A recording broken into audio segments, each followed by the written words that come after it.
కాకినాడ గాంధీనగర్లో గల గీతా విహార్లో శ్రీకృష్ణ జన్మాష్టమి వేడుకలు ఘనంగా నిర్వహించారు. ఈ సందర్భంగా గీతా విహార్ చిన్నారులు పలు సాంస్కృతిక కార్యక్రమాలు అందరినీ విశేషంగా ఆకట్టుకున్నాయి.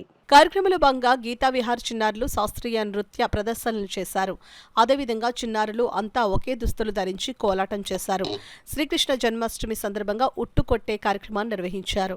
గోపికలు శ్రీకృష్ణ వేషధారణలో ఉన్న చిన్నారులు ఉత్సాహంగా ఉట్టును కొట్టారు.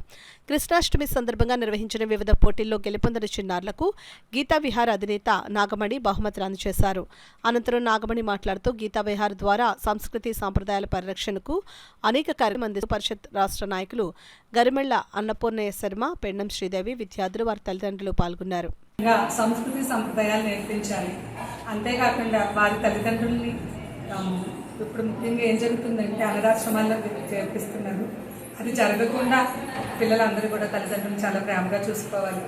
ఎప్పటి నుంచో మన సనాతన ధర్మాన్ని నిలబెట్టాలని సదుద్దేశంతో ఈ చిన్న సంస్థ చాలా చిన్నగా ప్రారంభమైందండి. ఈ రోజున చాలామంది అన్ని రకాలుగా ఆధ్యాత్మిక విద్యను నేర్చుకుంటూ సంస్కృతి సంప్రదాయాలను పాటిస్తూ అందరూ కలిసిమెలిసి పండుగలు నిర్వహించుకుంటూ చాలా సంతోషంగా మేము పండుగలు నిర్వహించుకుంటున్నాము. అంతేకాకుండా పిల్లలందరూ ఎన్నో పోటీలకు వెళ్తూ వారి వారి ప్రతిభలను చాటుకుంటున్నారు. ప్రతి చిన్నారి కూడా వారు ఎంతో శ్రద్ధగా చెప్పిన విషయాలన్నింటినీ కూడా చాలా చక్కగా నేర్చుకుంటున్నారు.